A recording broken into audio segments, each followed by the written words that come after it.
The Jacobite's Legacy. In my youth I heard a great many Irish family traditions, more or less of a supernatural character, some of them very peculiar, and all, to a child at least, highly interesting. One of these I will now relate, though the translation to cold type from oral narrative, with all the aids of animated human voice and countenance, and the appropriate mise-en-scene of the old-fashioned parlor fireside, and its listening circle of excited faces, and outside the wintry blast and the moan of leafless boughs, with the occasional rattle of the clumsy old window frame behind shutter and curtain, as the blast swept by, is at best a trying one. About midway up the romantic glen of Capercullen, near the point where the counties of Limerick, Clare, and Tipperary converge, upon the then sequestered and forest-bound range of the Slieve Felim Hills, there stood in the reigns of the two earliest Georges the picturesque and massive remains of one of the finest of the Anglo-Irish castles of Munster, perhaps of Ireland. It crowned the precipitous edge of the wooded glen, itself half buried among the wild forests that covered that long and solitary range.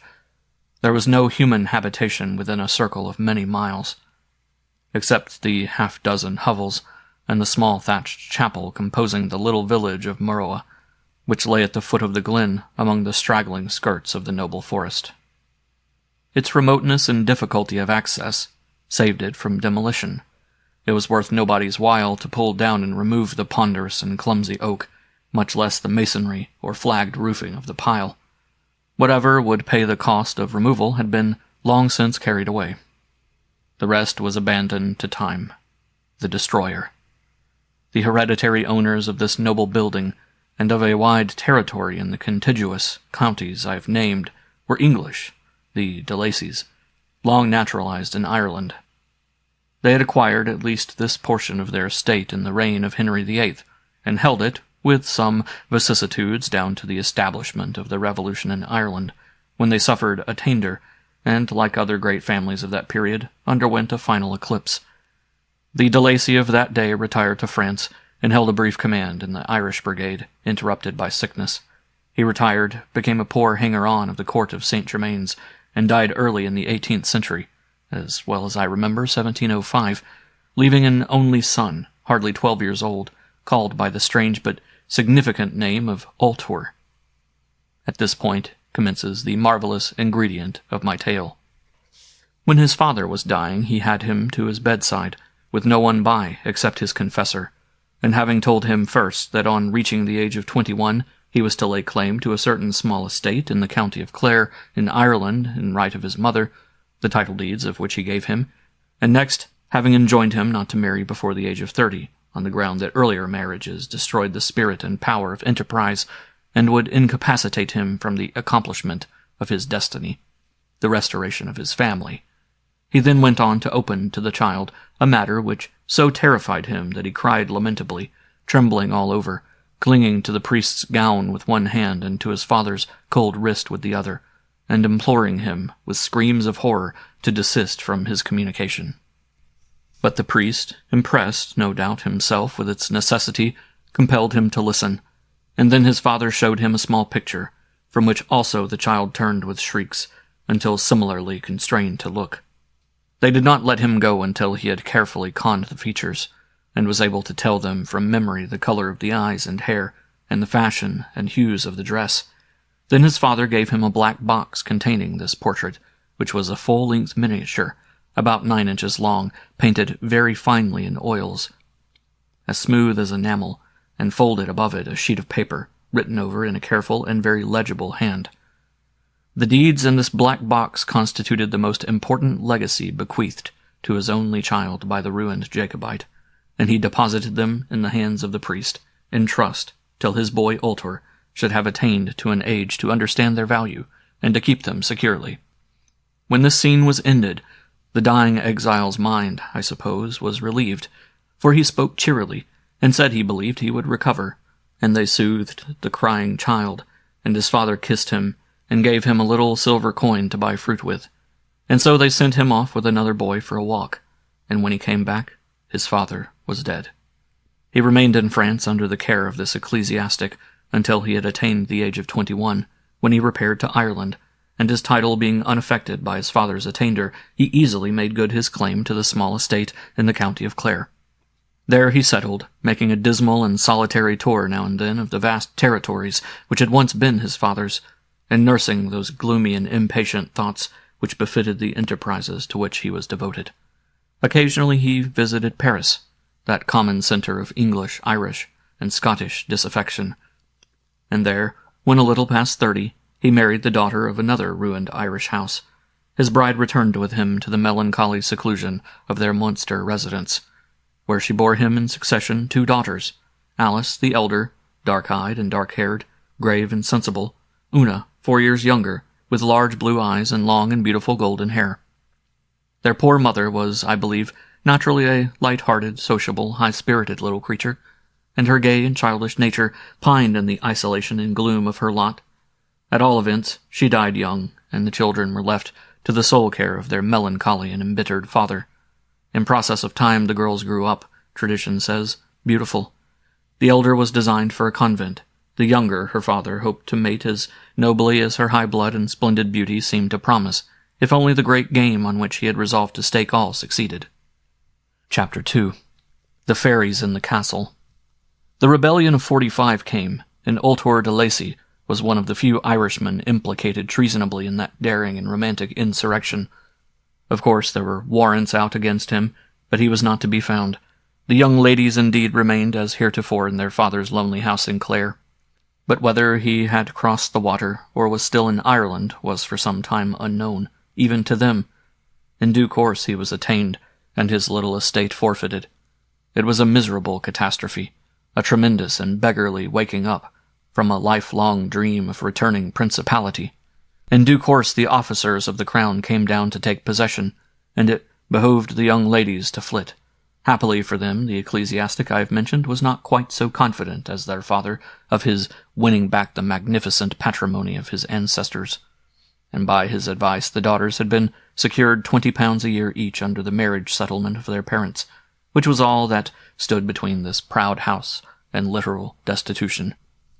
Late one evening, as some little boys from the village were returning from a ramble through the dark and devious glen of Capercullen, with their pockets laden with nuts and fronds, to their amazement and even terror they saw a light streaming redly from the narrow windows of one of the towers overhanging the precipice among the ivy and the lofty branches, across the glen, already dim in the shadows of the deepening night. "Look, look, look! 'Tis the Focus Tower!" was the general cry in the vernacular Irish, and a universal scamper commenced. The bed of the glen, strewn with great fragments of rock among which rose the tall stems of ancient trees, and overgrown with a tangled copse, was at the best no favorable ground for a run. Now it was dark, and terrible work breaking through brambles and hazels, and tumbling over rocks. Little Shane Mulryan, the last of the panic rout, screaming to his mates to wait for him, saw a whitish figure emerge from the thicket at the base of the stone flight of steps that descended the side of the glen, close by the castle wall, intercepting his flight, and a discordant male voice shrieked, "I have you!" At the same time the boy, with a cry of terror, tripped and tumbled and felt himself roughly caught by the arm and hauled to his feet with a shake. A wild yell from the child, and a volley of terror and entreaty followed. "Who is it, Larry? What's the matter?" cried a voice high in the air from the turret window. The words floated down through the trees, clear and sweet as the low notes of a flute. "Only a child, my lady, a boy." "Is he hurt?" "Are you hurted?" demanded the whitish man, who held him fast, and repeated the question in Irish, but the child only kept blubbering and crying for mercy, with his hands clasped, and trying to drop on his knees. Larry's strong old hand held him up. He was hurt and bleeding from over his eye. "Just a trifle hurted, my lady." "Bring him up here." Shane Mulryan gave himself over. He was among the good people, who he knew would keep him prisoner forever and a day. There was no good in resisting. He grew bewildered and yielded himself passively to his fate, and emerged from the glen on the platform above, his captor's knotted old hand still on his arm, and looked round on the tall, mysterious trees and the grey front of the castle, revealed in the imperfect moonlight as upon the scenery of a dream. The old man, who, with thin wiry legs, walked by his side in a dingy white coat and blue facings and great pewter buttons, with his silver-gray hair escaping from under his battered three-cocked hat, and his shrewd, puckered, resolute face, in which the boy could read no promise of sympathy, showing so white and phantom-like in the moonlight, was, as he thought, the incarnate ideal of a fairy. This figure led him in silence under the great arched gateway, and across the grass-grown court, to the door in the far angle of the building, and so, in the dark, round and round up a stone-screw stair, and with a short turn into a large room with a fire of turf and wood burning on its long unused hearth, over which hung a pot, and about it an old woman with a great wooden spoon was busy. An iron candlestick supported their solitary candle, and about the floor of the room, as well as on the table and chairs, lay a litter of all sorts of things, piles of old faded hangings, boxes, trunks, clothes, pewter plates and cups, and I know not what more. But what instantly engaged the fearful gaze of the boy were the figures of two ladies. Red drugget cloaks they had on, like the peasant girls of Munster and Connaught, and the rest of their dress was pretty much in keeping, but they had the grand air, the refined expression and beauty, and above all, the serene air of command that belonged to people of a higher rank. The elder with black hair and full brown eyes sat writing at the deal table on which the candle stood, and raised her dark gaze to the boy as he came in.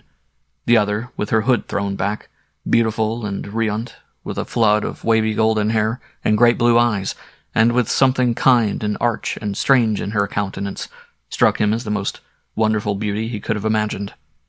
They questioned the man in a language strange to the child. It was not English, for he had a smattering of that, and the man's story seemed to amuse them. The two young ladies exchanged a glance, and smiled mysteriously. He was more convinced than ever that he was among the good people. The younger stepped gaily forward and said, "Do you know who I am, my little man? Well, I am the fairy Una, and this is my palace. And that fairy you see there," pointing to the dark lady who was looking out something in a box, "is my sister and family physician, the Lady Graveres. And these," glancing at the old man and woman, "are some of my courtiers, and I'm considering now what I shall do with you, whether I shall send you tonight to Lougir, riding on a rush, to make my compliments to the Earl of Desmond in his enchanted castle, or straight to your bed, 2,000 miles underground, among the gnomes, or to prison in that little corner of the moon you see through the window, with the man in the moon for your jailer for thrice 300 years and a day. There, don't cry. You only see how serious a thing it is for you, little boys, to come so near my castle.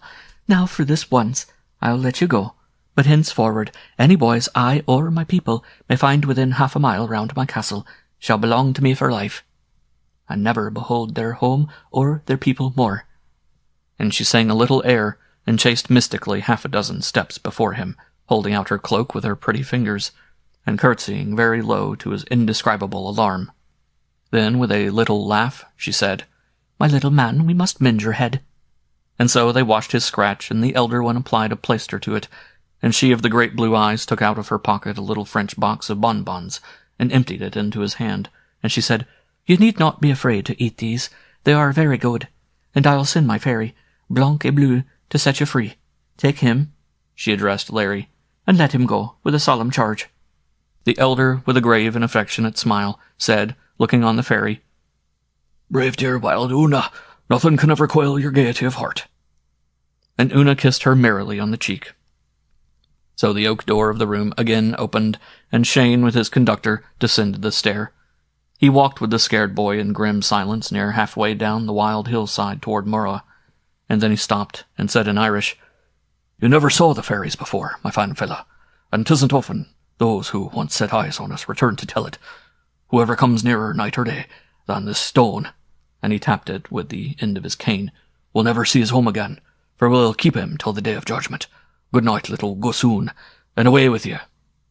So these young ladies, Alice and Una, with 2 old servants, by their father's direction, had taken up their abode in a portion of that side of the old castle which overhung the glen, and with the furniture and hangings they had removed from their late residence, and with the aid of glass in the casements and some other indispensable repairs, and a thorough airing, they made the rooms they had selected just habitable as a rude and temporary shelter. Chapter 3. The Priest's Adventures in the Glen. At first, of course, they saw or heard little of their father. In general, however, they knew that his plan was to procure some employment in France, and to remove them there. Their present strange abode was only an adventure and an episode, and they believed that any day they might receive instructions to commence their journey. After a little while the pursuit relaxed. The government, I believe, did not care, provided he did not obtrude himself, what became of him, or where he concealed himself. At all events, the local authorities showed no disposition to hunt him down. The young lady's charges on the little forfeited property were paid without any dispute, and no vexatious inquiries were raised as to what had become of the furniture and other personal property which had been carried away from the forfeited house. The haunted reputation of the castle, for in those days, in matters of the marvelous, the oldest were children, secured the little family in the seclusion they coveted. Once, or sometimes twice a week, old Lawrence, with a shaggy little pony, made a secret expedition to the city of Limerick, starting before dawn and returning under the cover of night, with his purchases. There was, beside, an occasional sly moonlit visit from the old parish priest, and a midnight mass in the old castle for the little outlawed congregation. As the alarm and inquiry subsided, their father made them now and then a brief and stealthy visit.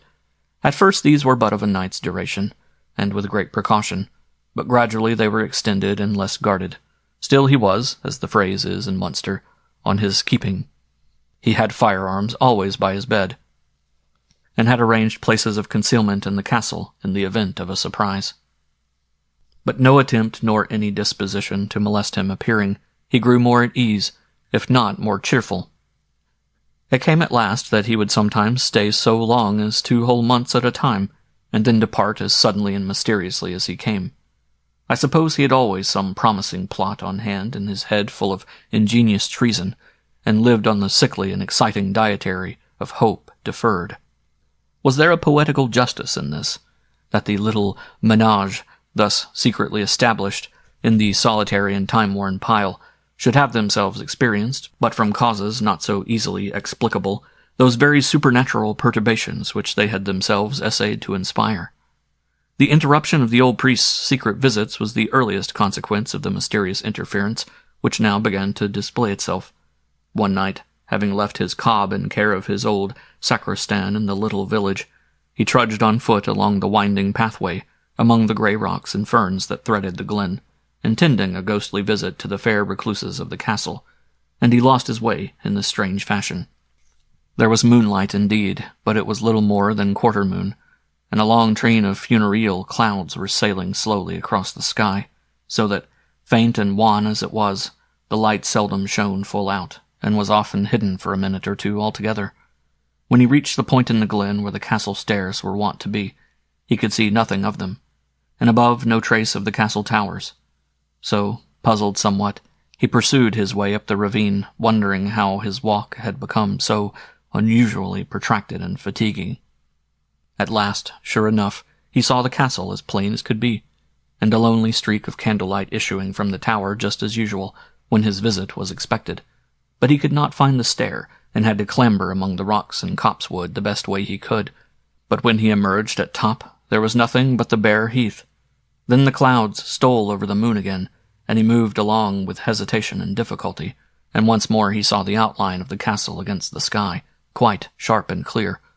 But this time it proved to be a great battlemented mass of cloud on the horizon. In a few minutes more he was quite close, all of a sudden, to the great front, rising grey and dim in the feeble light, and not till he could have struck it with his good oak wattle did he discover it to be only one of those wild grey frontages of living rock that rise here and there in picturesque tiers along the slopes of those solitary mountains. And so, till dawn, pursuing this mirage of the castle, through pools and among ravines, he wore out a night of miserable misadventure and fatigue.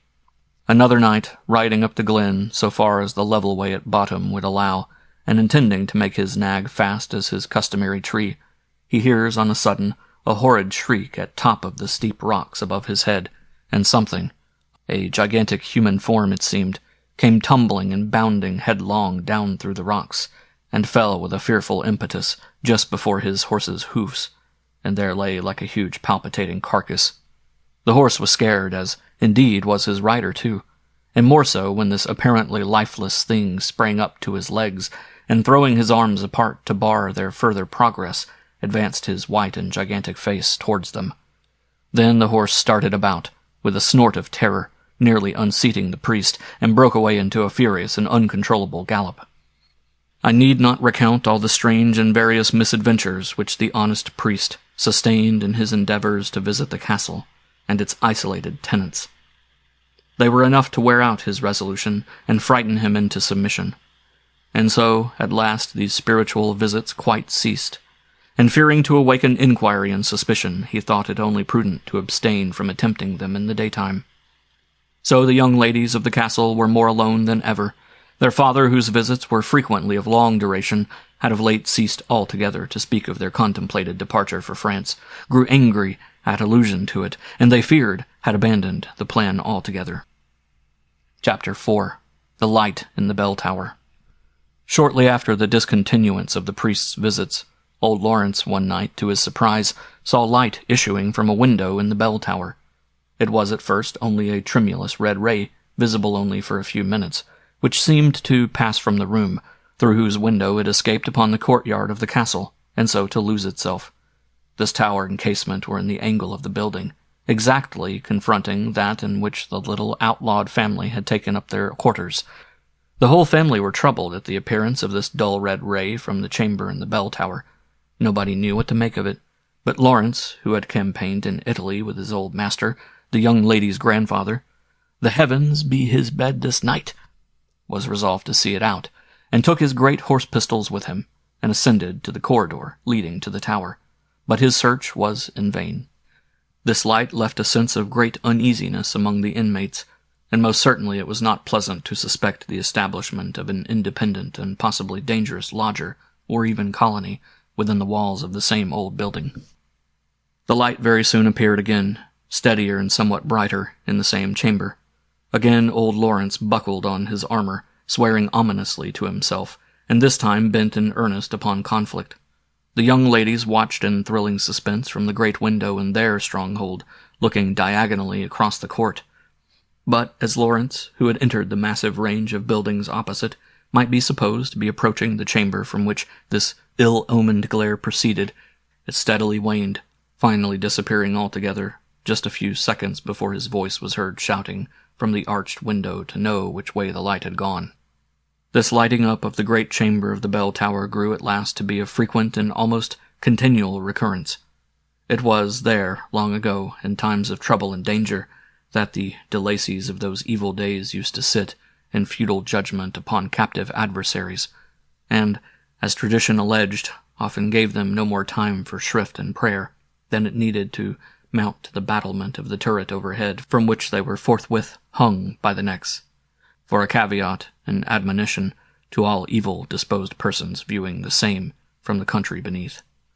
Old Lawrence observed these mysterious glimmerings with an evil and an anxious eye, and many and various were the stratagems he tried, but in vain, to surprise the audacious intruders. It is, however, I believe, a fact that no phenomenon, no matter how startling at first, if prosecuted with tolerable regularity and unattended with any new circumstances of terror, will very long continue to excite alarm or even wonder. So the family came to acquiesce in this mysterious light. No harm accompanied it. Old Lawrence, as he smoked his lonely pipe in the grass-grown courtyard, would cast a disturbed glance at it, as it softly glowed out through the darkening aperture, and mutter a prayer or an oath. But he had given over the chase as a hopeless business, and Peggy Sullivan, the old dame of all work, when by chance, for she never willingly looked toward the haunted quarter, she caught the faint reflection of its dull effulgence with the corner of her eye, would sign herself at the cross or fumble at her beads, and deeper furrows would gather in her forehead, and her face grow ashen and perturbed. And this was not mended by the levity with which the young ladies with whom the spectre had lost his influence, familiarity as usual, breeding contempt, had come to talk and even to jest about it. Chapter 5. The Man with the Claret Mark. But as the former excitement flagged, old Peggy Sullivan produced a new one, for she solemnly avowed that she had seen a thin-faced man with an ugly red mark all over the side of his cheek, looking out of the same window, just at sunset, before the young ladies returned from their evening walk. This sounded in their ears like an old woman's dream, but still it was an excitement, jocular in the morning, and just, perhaps, a little fearful as night overspread the vast and desolate building, but still not wholly unpleasant. This little flicker of credulity suddenly, however, blazed up into the full light of conviction. Old Lawrence, who was not given to dreaming, and had a cool, hard head and an eye like a hawk, saw the same figure just about the same hour, when the last level gleam of sunset was tinting the summits of the towers and the tops of the tall trees that surrounded them. He had just entered the court from the great gate, when he heard all at once the hard, peculiar twitter of alarm which sparrows make when a cat or a hawk invades their safety, rising all round from the thick ivy that overclimbed the wall on his left, and raising his eyes listlessly, he saw, with a sort of shock, a thin, ungainly man, standing with his legs crossed, in the recess of the window from which the light was wont to issue, leaning with his elbows on the stone mullion, and looking down with a sort of sickly sneer, his hollow yellow cheeks being deeply stained on one side with what is called a claret mark. "I have you at last, you villain!" cried Larry, in a strange rage and panic. "Drop down out of that on the grass here, or give yourself up, or I'll shoot you." The thread was backed with an oath, and he drew from his coat pocket the long holster pistol he was wont to carry, and covered his men cleverly. "I'll give you all a count 10. 1, 2, 3, 4. If you draw back, I'll fire, mind. 5, 6.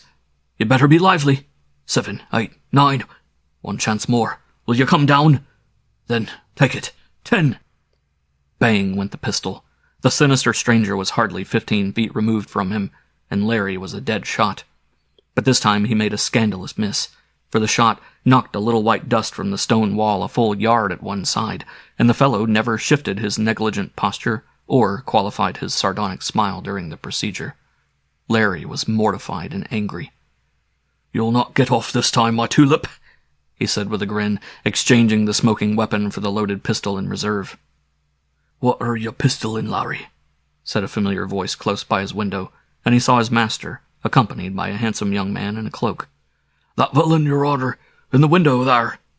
"Why, there's nobody there, Larry," said de Lacy with a laugh, though that was no common indulgence with him.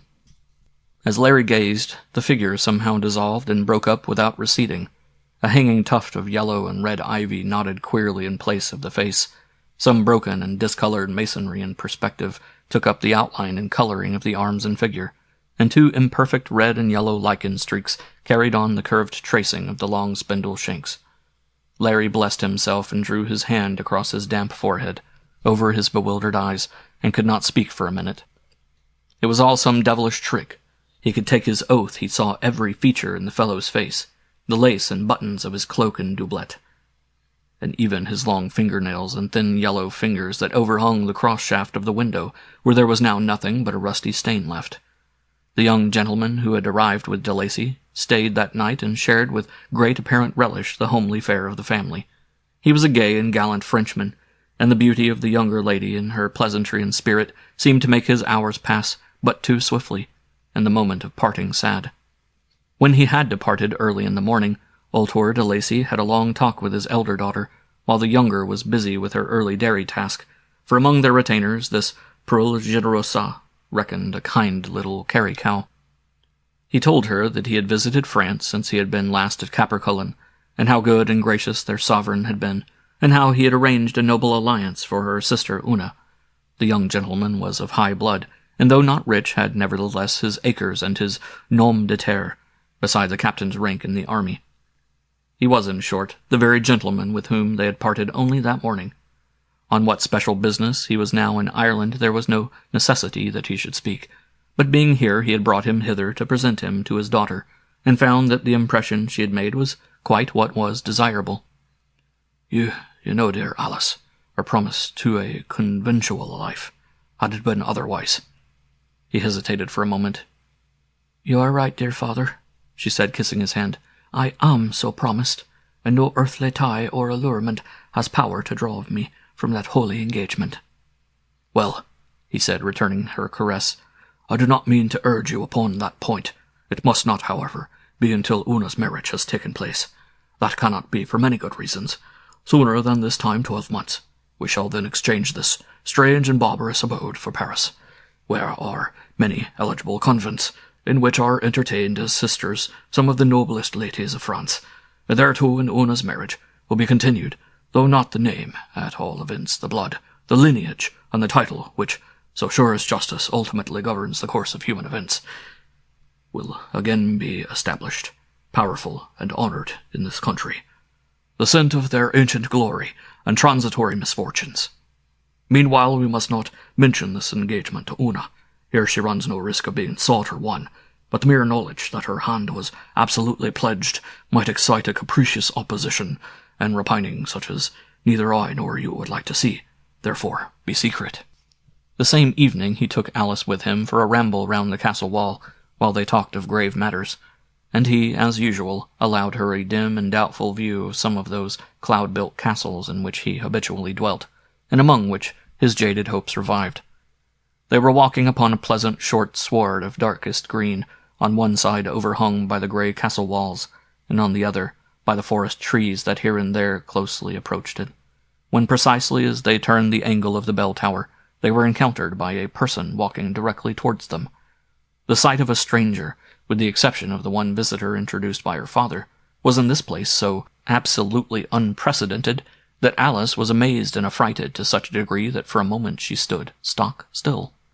But there was more in this apparition to excite unpleasant emotions than the mere circumstance of its unexpectedness. The figure was very strange, being that of a tall, lean, ungainly man, dressed in a dingy suit, somewhat of a Spanish fashion, with a brown-laced cloak and faded red stockings.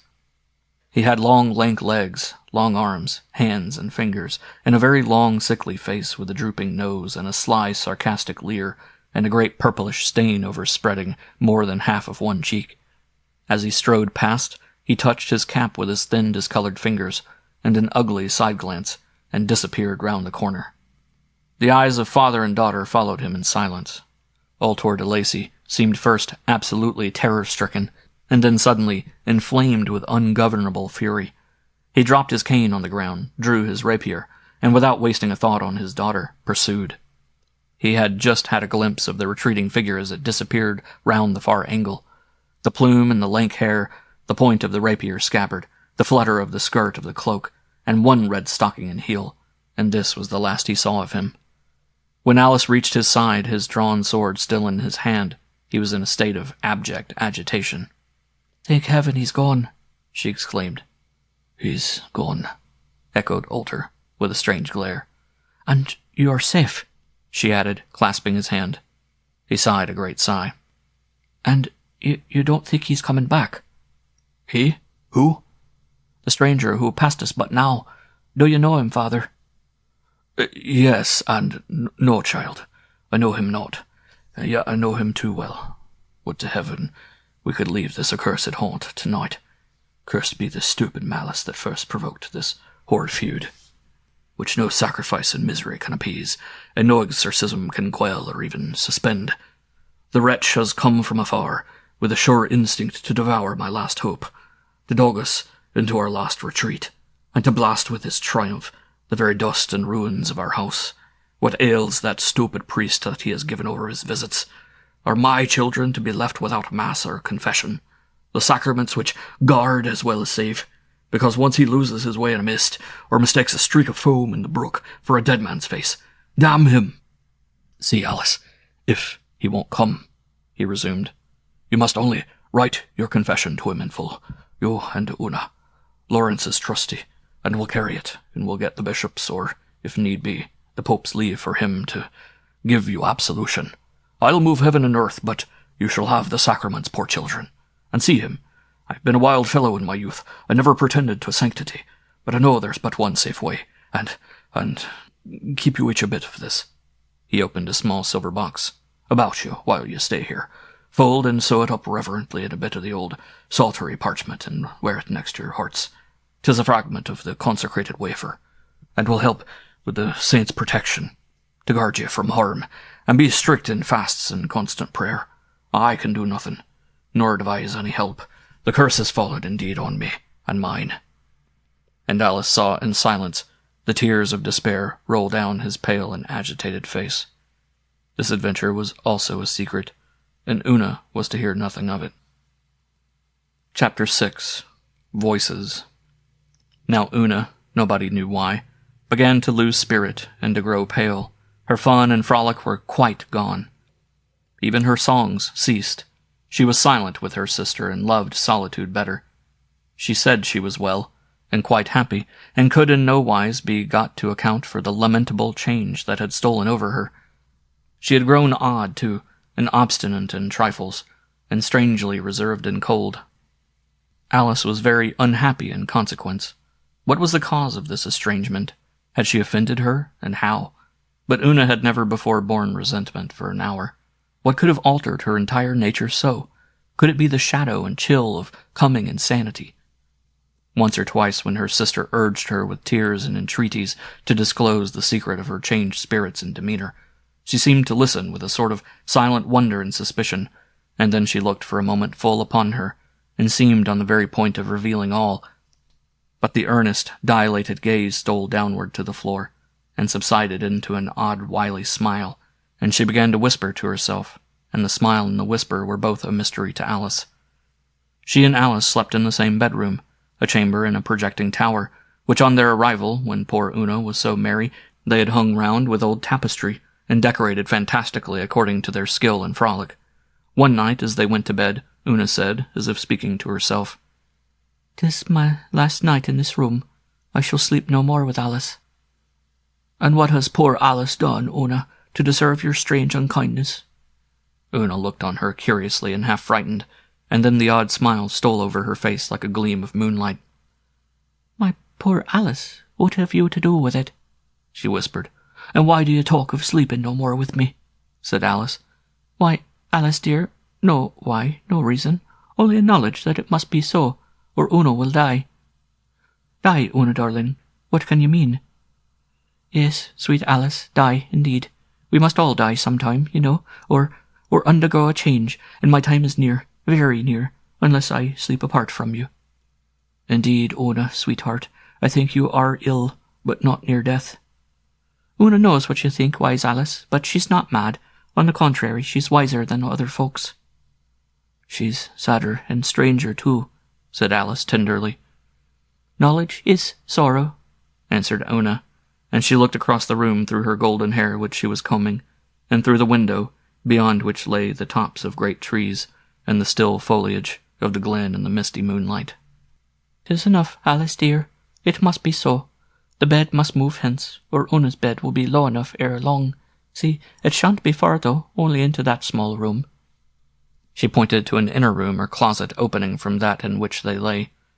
The walls of the building were hugely thick, and there were double doors of oak between the chambers, and Alice thought, with a sigh, how completely separated they were going to be. However, she offered no opposition. The change was made, and the girls, for the first time since childhood, lay in separate chambers. A few nights afterward, Alice awoke late in the night from a dreadful dream, in which the sinister figure which she and her father had encountered in their ramble round the castle walls bore a principal part. When she awoke, there were still in her ears the sounds which had mingled in her dream. They were the notes of a deep, ringing bass voice rising from the glen beneath the castle walls, something between humming and singing, listlessly unequal and intermittent, like the melody of a man whiling away the hours over his work. While she was wondering at this unwonted minstrelsy, there came a silence, and could she believe her ears? It certainly was Una's clear, low contralto, softly singing a bar or two from the window. Then once more silence, and then again the strange, manly voice, faintly chanting from the leafy abyss. With a strange, wild feeling of suspicion and terror, Alice glided to the window. The moon, who sees so many things and keeps all secrets with her cold, impenetrable smile, was high in the sky, but Alice saw the red flicker of a candle from Una's window, and, she thought, the shadow of her head against the deep side wall of its recess. Then this was gone, and there were no more sights or sounds that night. As they sat at breakfast, the small birds were singing merrily from among the sun-tipped foliage. "I love this music," said Alice, unusually pale and sad. "It comes with the pleasant light of morning. I remember, Una, when you used to sing like those gay birds, in the fresh beams of the morning. That was in the old time, when Una kept no secret from poor Alice." "And Una knows what her sage Alice means, but there are other birds, silent, all day long, and they say the sweetest too, that love to sing by night alone." So things went on. the elder girl pained and melancholy, the younger silent, changed, and unaccountable. A little while after this, very late one night, on awaking, Alice heard a conversation being carried on in her sister's room. There seemed to be no disguise about it. She could not distinguish the words, indeed, the walls being some 6 feet thick, and 2 great oak doors intercepting, but Una's clear voice and the deep bell-like tones of the unknown made up the dialogue. Alice sprung from her bed, threw her clothes about her, and tried to enter her sister's room, but the inner door was bolted. The voices ceased to speak as she knocked, and Una opened it and stood before her in her nightdress, candle in hand. Una, darling, as you hope for peace, tell me who is here," cried the frightened Alice, with her trembling arms about her neck. Una drew back, with her large, innocent blue eyes fixed full upon her. "Come in, Alice," she said coldly, and in came Alice with a fearful glance around. There was no hiding place there. A chair, a table, a little bedstead, and 2 or 3 pegs in the wall to hang clothes on. A narrow window, with 2 iron bars across. No hearth or chimney. Nothing but bare walls. Alice looked round in amazement, and her eyes glanced with painful inquiry into those of her sisters. Una smiled one of her peculiar sidelong smiles and said, "Strange dreams. I've been dreaming, so has Alice. She hears and sees Una's dreams and wonders, and, well, she may." And she kissed her sister's cheek with a cold kiss, and lay down in her little bed, her slender hand under her head, and spoke no more. Alice, not knowing what to think, went back to hers. About this time Ultor de Lacy returned. He heard his elder daughter's strange narrative with marked uneasiness, and his agitation seemed to grow rather than subside. He enjoined her, however, not to mention it to the old servant, nor in presence of anybody she might chance to see, but only to him and to the priest, if he could be persuaded to resume his duty in return. The trial, however, such as it was, could not endure very long. Matters had turned out favorably. The union of his young daughter might be accomplished within a few months, and in 8 or 9 weeks they should be on their way to Paris. A night or 2 after her father's arrival, Alice, in the dead of night, heard the well-known strange deep voice speaking softly, as it seemed, close to her own window on the outside, and Una's voice, clear and tender, spoke in answer. She hurried to her own casement and pushed it open, kneeling in the deep embrasure, and looking with a stealthy and affrighted gaze towards her sister's window. As she crossed the floor, the voices subsided, and she saw a light withdrawn from within. The moonbeams slanted bright and clear on the whole side of the castle overlooking the glen, and she plainly beheld the shadow of a man projected on the wall as on a screen. This black shadow recalled with a horrid thrill the outline and fashion of the figure in the Spanish dress. There were the cap and mantle, the rapier, the long thin limbs and sinister angularity. It was so thrown obliquely that the hands reached to the window-sill, and the feet stretched and stretched, longer and longer as she looked toward the ground, and disappeared in the general darkness, and the rest, with a sudden flicker, shot downwards, as shadows will on the sudden movement of a light, and was lost in one gigantic leap down the castle wall. "I do not know whether I dream or wake when I hear and see these sights, but I will ask my father to sit up with me, and we too, surely, cannot be mistaken. May the holy saints keep and guard us." And in her terror, she buried her head under the bedclothes and whispered her prayers for an hour. Chapter 7. Una's Love. "I have been with Father Dennis," said de Lacy next day, "and he will come tomorrow, and thank heaven, you may both make your confession and hear Mass, and my mind will be at rest. And you'll find poor Una happier and more like herself. But, 'tween cup and lip, there's many a slip." The priest was not destined to hear poor Una's shrift. When she bid her sister good night, she looked on her with her large, cold, wild eyes, till something of her old human affections seemed to gather there, and they slowly filled with tears, which dropped one after the other on her homely dress, as she gazed in her sister's face. Alice, delighted, sprang up, and clasped her arms about her neck. "My own darling treasure, 'tis all over. You love your poor Alice again, and will be happier than ever." But while she held her in her embrace, Una's eyes were turned towards the window, and her lips apart, and Alice felt instinctively that her thoughts were already far away. "Hark! Listen! Hush!" And Una, with her delighted gaze fixed, as if she saw far away beyond the castle wall, the trees, the glen, and the night's dark curtain, held her hand raised near her ear, and waved her head slightly in time, as it seemed, to music that reached not Alice's ear, and smiled her strange, pleased smile. And then the smile slowly faded away, leaving that sly, suspicious light behind it, which somehow scared her sister with an uncertain sense of danger. And she sang in tones so sweet and low that it seemed but a reverie of a song, recalling, as Alice fancied, the strain to which she had just listened in that strange ecstasy, the plaintive and beautiful Irish ballad, Shul, Shul, Shul, Aroon, the midnight summons of the outlawed Irish soldier to his darling to follow him. Alice had slept little the night before. She was now overpowered with fatigue, and leaving her candle burning by her bedside, she fell into a deep sleep. From this she awoke suddenly and completely, as will sometimes happen without any apparent cause, and she saw Una come into the room. She had a little purse of embroidery, her own work, in her hand, and she stole lightly to the bedside, with her peculiar oblique smile, and evidently thinking that her sister was asleep. Alice was thrilled with a strange terror and did not speak or move, and her sister slipped her hand softly under her bolster and withdrew it. Then Una stood for a while by the hearth, and stretched her hand up to the mantelpiece, from which she took a little bit of chalk, and Alice thought she saw her place it in the fingers of a long yellow hand that was stealthily introduced from her own chamber door to receive it. And Una paused in the dark recess of the door, and smiled over her shoulder toward her sister, and then glided into her room, closing the doors. Almost freezing with terror, Alice rose and glided after her, and stood in her chamber, screaming, "Una! Una! In heaven's name, what troubles you?"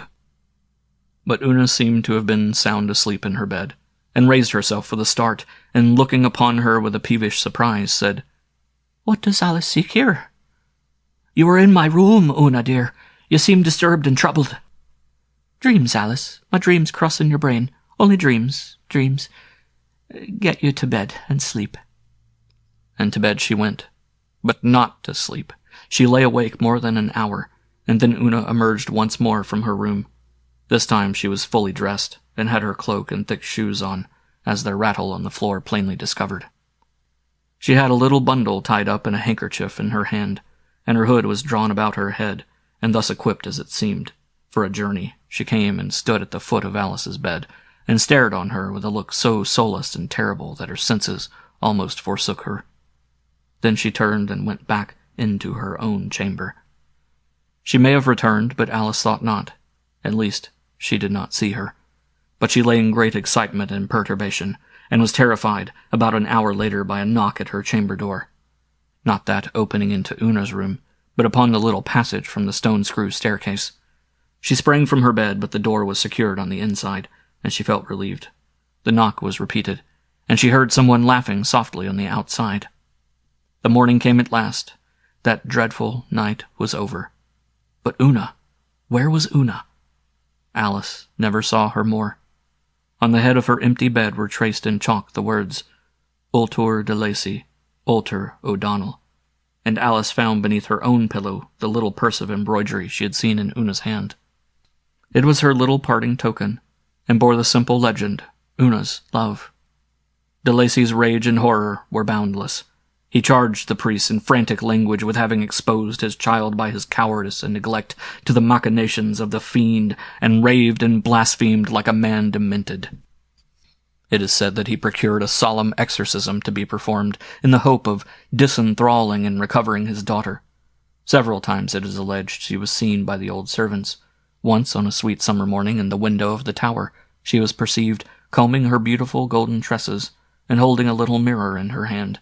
And first, when she saw herself discovered, she looked affrighted, and then smiled, her slanting, cunning smile.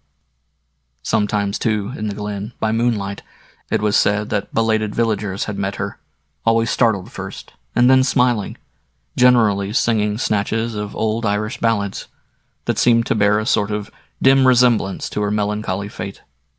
The apparition has long ceased, but it is said that now and again, perhaps once in 2 or 3 years, late on a summer night, you may hear, but faint and far away in the recesses of the glen, the sweet, sad notes of Una's voice, singing those plaintive melodies. This too, of course, in time will cease, and all be forgotten. Chapter 8. Sister Agnes and the Portrait. When Ultor de Lacy died, his daughter Alice found among his effects a small box containing a portrait such as I have described. When she looked on it, she recoiled in horror.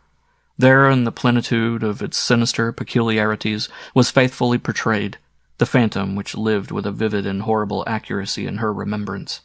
Folded in the same box was a brief narrative, stating that A.D. 1601, in the month of December, Ultor de Lacy of Capercullen made many prisoners at the ford of Owenhay, or Abingdon, of Irish and Spanish soldiers, flying from the great overthrow of the rebel powers at Kinsale, and among the number one Roderick O'Donnell, an arch-traitor, and near kinsman to that other O'Donnell who led the rebels, who, claiming kindred through his mother to de Lacy, sued for his life with instant and miserable entreaty, and offered great ransom, but was by de Lacy, through great zeal for the Queen, as some thought, cruelly put to death. When he went to the tower top, where was the gallows, finding himself in extremity and no hope of mercy, he swore that though he could work them no evil before his death, yet that he would devote himself thereafter to blast the greatness of the de Lacys, and never leave them till his work was done.